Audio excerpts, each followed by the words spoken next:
Hi friends, నా పేరు జీవన్. మా అమ్మానాన్నలు నా చిన్నతనంలోనే కాలం చేయడంతో నేను మా అన్నా వదినలతో కలిసి ఉంటున్నాను. ఇంకా ఒకరోజు మా వదిన వాళ్ళ చెల్లెలు అయిన సౌమ్య మా ఇంటికి వస్తుంది అని తెలిసి కళ్ళు కాయలు కాచేలా ఎదురు చూస్తున్న నన్ను చూసి మా వదిన, ఎవరి కోసం అంతలా ఎదురు చూస్తున్నావు జీవన్ అని అడిగింది. వెంటనే నేను, అబ్బే అదేం లేదు వదిన, ఊరికనే ఏం తోచక అలా బయటకు చూస్తున్నాను అంతే అంటూ నా సమాధానాన్ని అయితే చెప్పుకొచ్చాను. కానీ నా మాటలను ఏమాత్రం నమ్మని మా వదిన, నీ ఎదురుచూపులు అన్నీ ఎవరి కోసమో నాకు తెలిసిలే అంటూ నన్ను సరదాగా ఆట పట్టించసాగింది. అవునా, అయితే ఎవరి కోసమో మీరే చెప్పుకోండి చూద్దామంటూ నేను అడిగేసరికి ఈ ఎదురుచూపులన్నీ నా చెల్లెలు సౌమ్య కోసమే కదా అని మా వదిన అనడంతో అప్పటిదాకా సౌమ్య కోసం ఎదురు చూసి చూసి కళ్ళు కాయలు కాచిపోయేలా ఉన్న నా ముఖంలో ఆనందాన్ని దగ్గరుండి మరీ గమనించింది మా వదిన రమ్య. దాంతో మా వదినకు విషయం అర్థమైపోయింది కాబట్టి ఇంకా తనతో అబద్ధం చెప్పినా ఏం ప్రయోజనం ఉండదు అనుకుని, అవును వదిన, ఎప్పుడో 5 సంవత్సరాల క్రితం మీ పెళ్లిలో చూశాను తనని, మళ్ళీ ఇన్నాళ్ళకి ఈరోజే చూడబోతున్నాను మీ చెల్లెలని అని అనేసరికి నా మాటలను విన్న మా వదిన, అయితే ఇప్పుడు ఏం చేయమంటావు? నీకోసమని తనని ఇక్కడే ఉండిపోమ్మంటావా? లేదు అంటే నీ అల్లరి పనుల గురించి తనతో నేనే చెప్పాలా? చెప్పు అని మా వదిన నాతో తమాషాలను ఆడసాగింది. వెంటనే నేను, అలా కాదు వదిన, మీ చెల్లి మీ పెళ్లి జరిగిన వెంటనే చదువు కోసమని అమెరికాకు వెళ్ళిపోయింది. మీకు పాప పుట్టినా కానీ చూడటానికి మన ఇంటికి రానే రాలేదు. అలాంటిది ఇన్ని సంవత్సరాల తరువాత మరలా ఇప్పుడే తాను వస్తుంటే ఎదురు చూడకుండా నన్ను ఎలా ఉండమంటారు చెప్పండి అంటూ నేను మా వదినతో చెప్పేసరికి నా మాటలను విన్న మా వదిన, సరే జీవన్, నీ బాధ నాకు అర్థమయ్యింది. మా చెల్లి ఇంకో గంటలో ఇక్కడికి వచ్చేస్తుంది అని చెప్పి తను వంటగదిలోకి పని చూసుకోవడానికి అయితే వెళ్ళిపోయింది. ఈలోగా కొంచెం సేపటి తర్వాత, అక్క, ఎలా ఉన్నావు అంటూ ఇంటి బయట నుంచి ఒక తియ్యని గొంతు నాకు వినబడేసరికి ఎంతో ఆతృతగా బయటకు వెళ్ళి చూసిన నాకు ఊహించని రీతిలో షాక్ ఒకటి తగిలింది. ఇంతకీ అది ఏంటి అంటే, నా మరదలు సౌమ్య తనతో పాటుగా ఎవరో ఒక మగ వ్యక్తిని తన స్నేహితుడు అంటూ మా ఇంటికి తీసుకొచ్చింది. దాంతో ఉన్నట్టుండి ఒక్కసారిగా నా గుండె కాస్త బరువెక్కింది. కానీ స్నేహితుడే కదా అని నేను లైట్ తీసుకోవడం మొదలుపెట్టాను. ఈలోగా సౌమ్య లోపలికి వచ్చి మా అందరినీ పలకరించడం మొదలుపెట్టింది. అలాగే తనతో పాటు వచ్చిన ఆ వ్యక్తి పేరు రోషన్ అని, మా ఇద్దరం కలిసి అమెరికాలో ఒకే చోట చదువుకున్నామని వాడిని కూడా అందరికీ పరిచయం చేసింది సౌమ్య. నాకు మాత్రం సౌమ్య వాడికి అంతలా ఇంపార్టెన్స్ను ఇవ్వటాన్ని జీర్ణించుకోలేకపోయాను. నిజం చెప్పాలి అంటే నాలో చిన్నగా కొద్దిపాటి ఈర్ష్య కూడా మొదలయ్యింది. కానీ ఎంతైనా ఒకే చోట కలిసి చదువుకున్నారు కాబట్టి ఆ మాత్రం చనువు ఉంటుందిలే అనుకుని నా మనసుకు నేనే సర్ది చెప్పుకున్నాను. ఈలోగా సౌమ్య నా దగ్గరకు వచ్చి, హాయ్ చిన్న బావా, నువ్వు జీవనివి కదా, ఎలా ఉన్నావు, బాగున్నావా, నన్ను గుర్తుపెట్టావా అంటూ నన్ను కుశల ప్రశ్నలను అడగటం అయితే మొదలుపెట్టింది.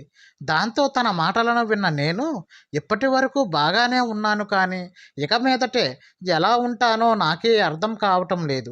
ఈ రోషన్ గాడిని చూస్తుంటే నా ఒళ్ళు తెగ మండిపోతుంది అని నా మనసులో నేనే అనుకోసాగాను.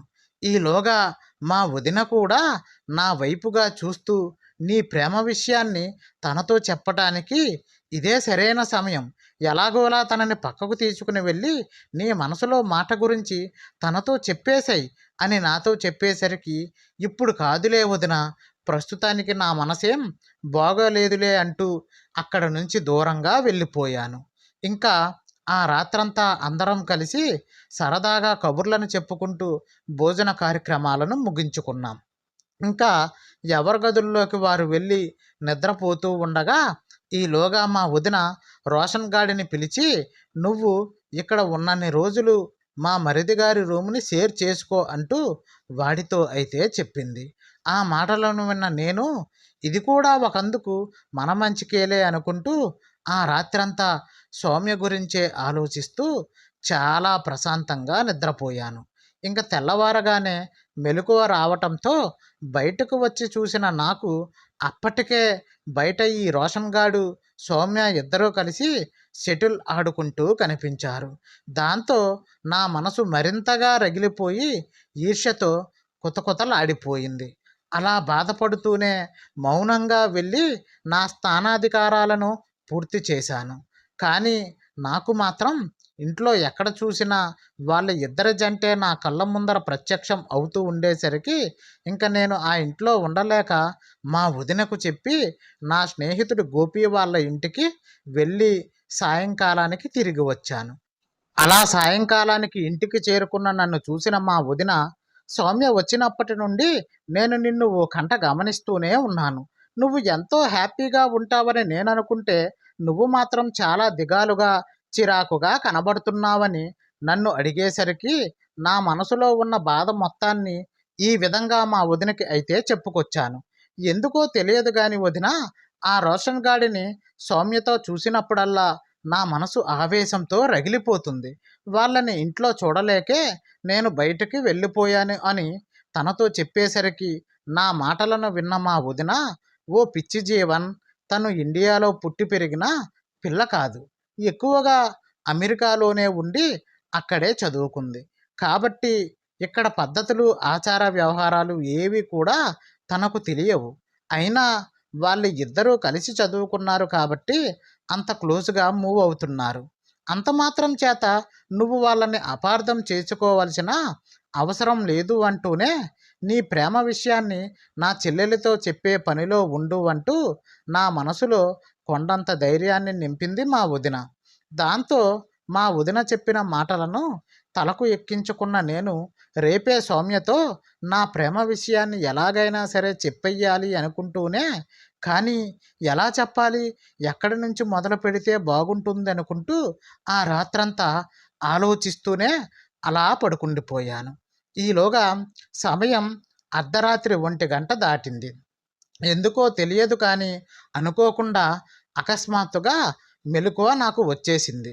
దాంతో నిద్రలేచి పక్కకు తిరిగి చూసిన నేను నా గదిలో రోషన్ గాడు లేకపోయేసరికి ఏ వాష్రూమ్కో వెళ్ళుంటాడులే అనుకున్నాను. కానీ అరగంటకు పైగా సమయం గడుస్తున్నప్పటికీను వాడు రాకపోయేసరికి ఎందుకైనా మంచిది ఒకసారి సౌమ్య గదికి వెళ్ళి చూద్దాములే అనుకుని అక్కడికి వెళ్ళి చూడగా అక్కడ నా కళ్ళు బైర్లు కమ్మే దృశ్యం అయితే ఒకటి నాకు కనబడింది. అదేంటి అంటే సౌమ్య తన గదిలో రోషన్ గాడితో విచక్షణను కోల్పోయి ఒంటిపై నూలుపోగనేదే లేకుండా తన్మయత్వంతో ఆనందలోకాలలో మునిగి తేలుతా ఉంది. ఆ సంఘటనను ప్రత్యక్షంగా కళ్ళారా వీక్షించిన నేను సౌమ్య పైన మాత్రమే కాదు, ప్రేమ అనే పదం పైన కూడా విపరీతమైన ద్వేషాన్ని పెంచుకోసాగాను. ఇట్లు మీ జీవన్. ఓకే ఫ్రెండ్స్, మా ఈ వీడియో కనుక నచ్చితే లైక్ చేయండి, షేర్ చేయండి, సబ్స్క్రైబ్ చేసుకోండి ఫ్రెండ్స్.